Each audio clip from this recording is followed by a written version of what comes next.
Okay, we're with Rale Rasic, an old friend of mine, an old dear friend of mine from my reporting days in the St George Leader and the Liverpool City Champion. Rale did a lot of good for the people of Liverpool with the Melita Club, and also he coached the Australian soccer team, the Socceroos, way back in the 70s. And Rale, how are you today? Always pleased when I'm in the company of great friends. And also thanks to Alf Vella. There's Alf over there. Alf helped organise this great reunion. What a privilege. The World Cup. What a privilege. So over to you, Rale. Tell us about your most satisfying achievements as a soccer coach, and an Australian one at that. Look, the journey in football is always unknown direction. I was educated into physical education, psychology and biology. Yeah. So means that coaching was next step towards the end of my career. Yep. So when I retired at the age of 31, I already lined up for a coaching job. Yep. And I, lucky in Australia when I came back, because I went back to Yugoslavia to do army service and complete 11 exams at uni and coaching college at the same time, because I didn't want to go to factory to work. That was first experience. Secondly, we won the cup. We beat Footscray, we beat South Melbourne Hellas in the final. And was Pushkas the coach no. Pushkas is a generation after, long time after. And John Margaritis and people like this, Kambropoulos, many other, Nestoridis, superstars of the Greek football. They're playing for Hellas. So I thought retire at a high point of my career, for Australia. Winning the cup was a quite high point. So I hung up the boots, and next year, 67, I became state coach of Victoria. Of Victoria. Yeah, and then for 3 years I carried on as a state coach, and 69, the same time I won a Victorian title with Footscray Club that my career started with.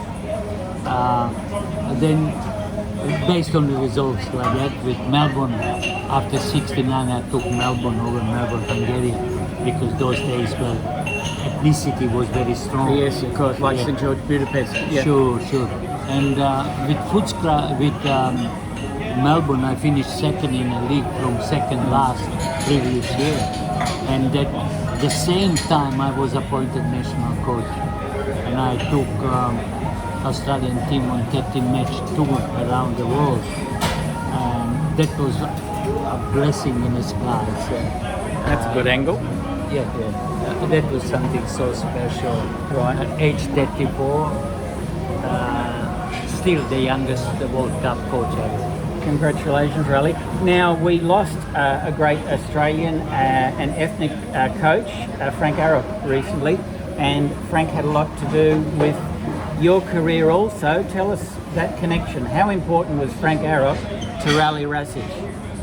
Frank was a good human being. Frank did the same university as I did. And, Frank did not play football at all that I know of. But Frank was strong, very strong intellectual.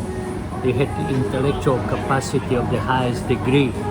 And he associated with the great people around him, Boško Veselinović, who were known throughout the world as a players. Then was a guy of Jewish background, Hugo Rushevdenic, who ruled football in that area. And Frank Arok under him worked as an assistant.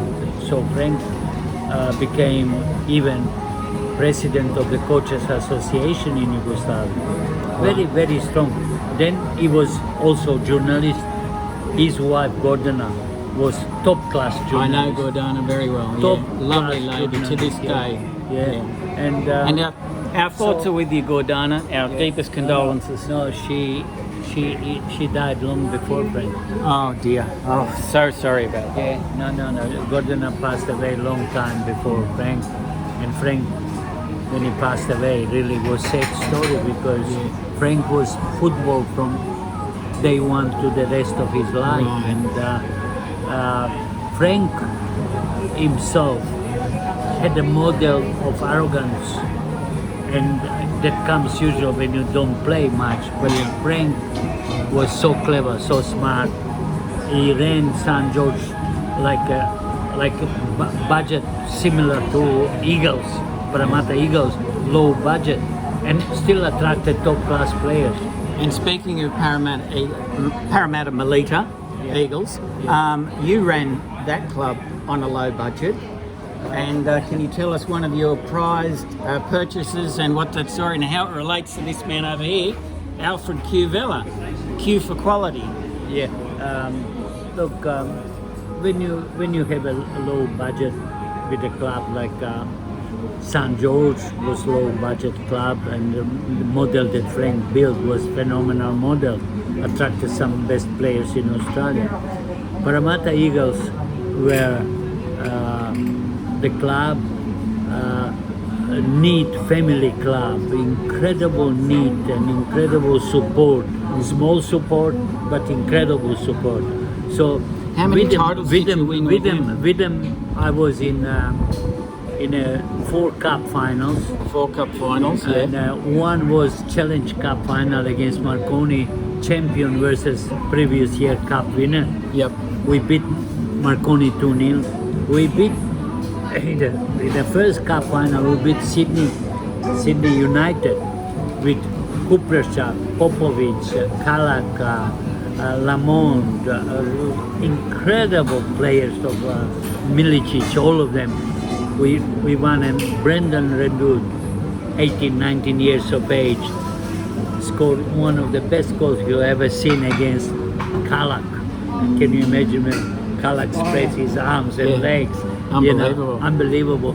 So that victory gave us massive lift. And then third cup final we played was Heidelberg, coached by one of the greatest players in Europe in the ball, Dragoslav Šekularas, who was White Pele of Europe.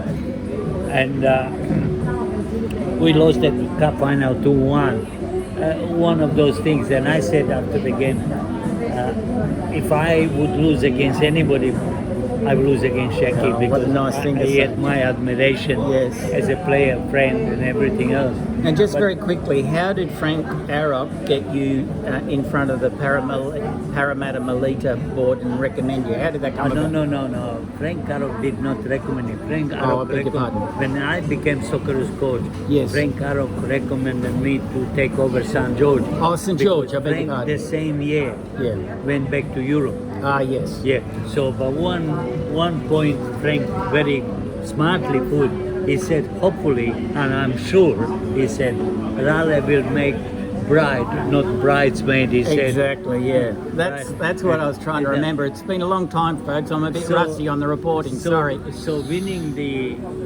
Toyota Cup, Tokyo International, and Grand Final Yep. brought very strong memories to Frank that there was a bride in waiting, but didn't happen during Frank. Yeah. But Now tell us about your experience with Socrates in Brazil, as briefly as you can. impossible.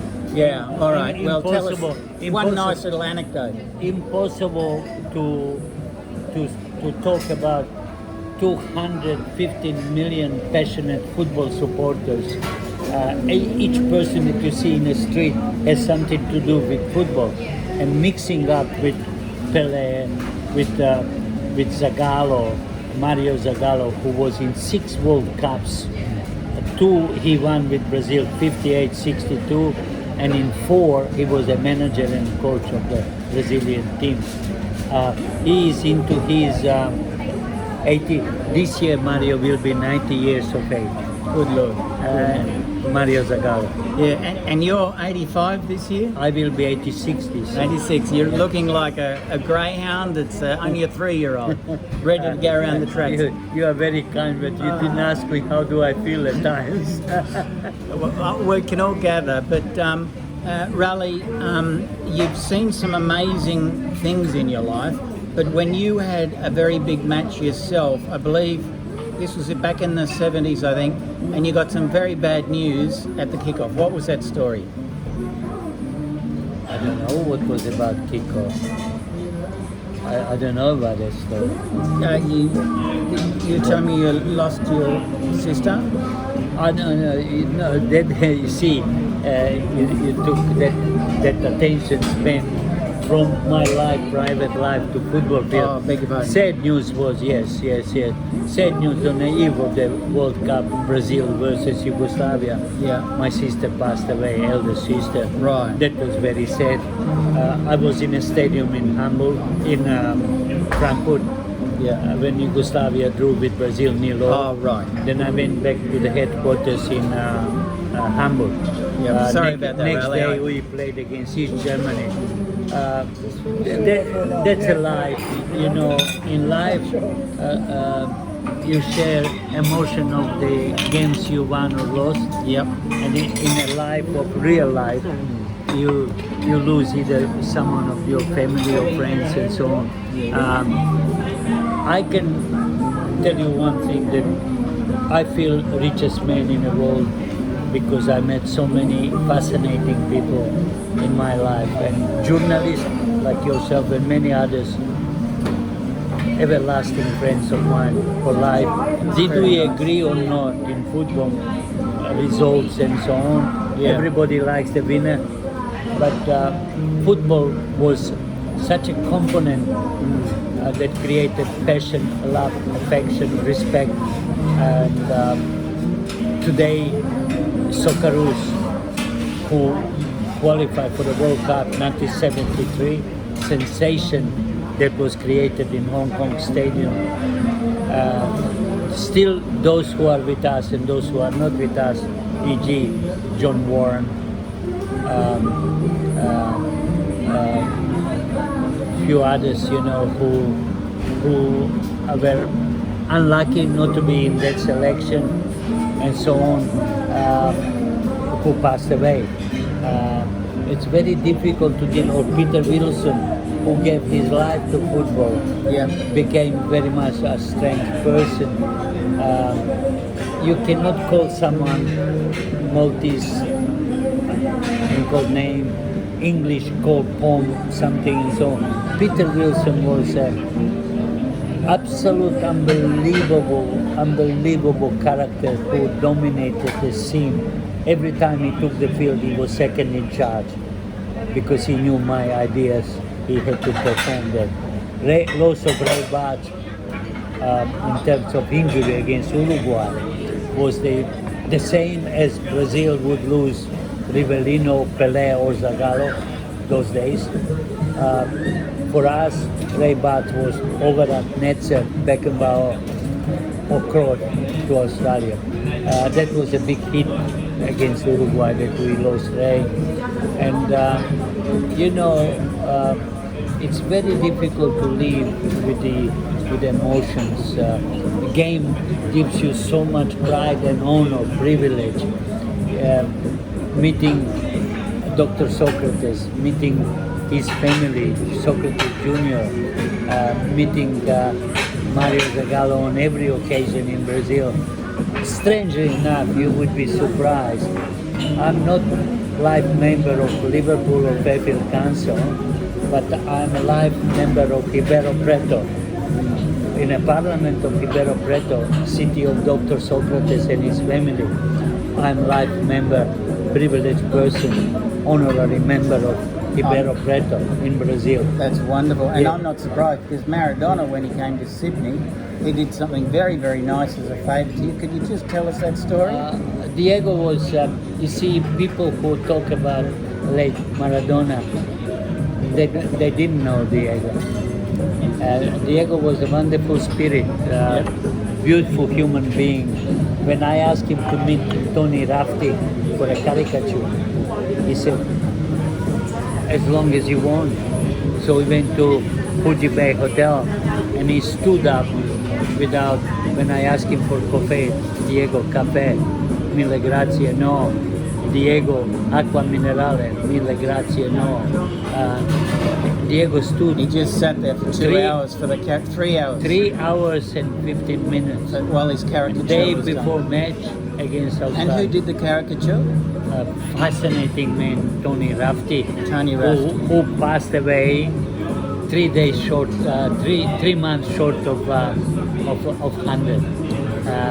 So the memories of this man, memories of Tony doing Vieri, Christian Vieri caricature, are life memories of these fascinating people, because if you know background of Vieri, originally he had a bat, cricket bat, and a ball, practicing that he wants to be Alan Border. Right. And then a few years later you have a superstar who ruled, who has won as a leading striker in the world football for that period.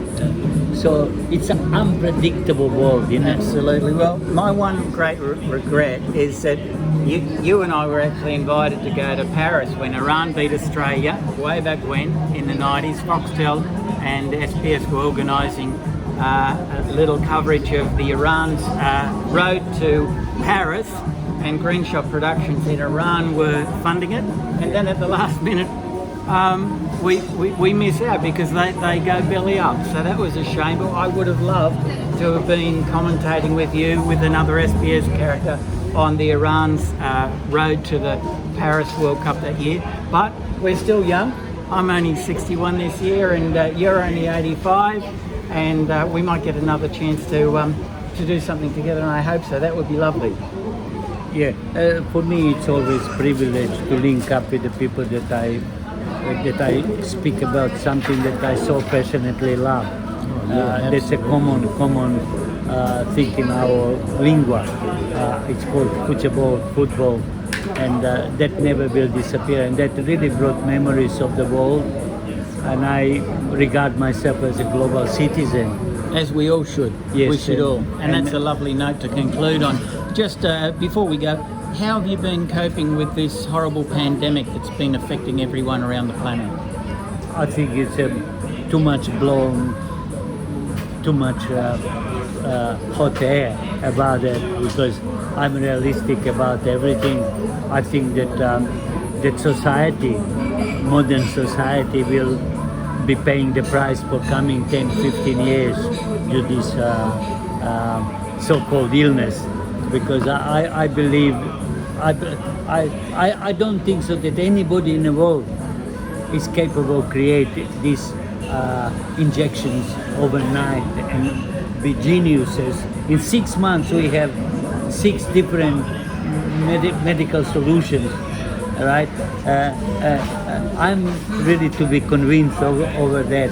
All right. Well, I don't put you down as a skeptic on this one. No. I don't like negativism. I like reality.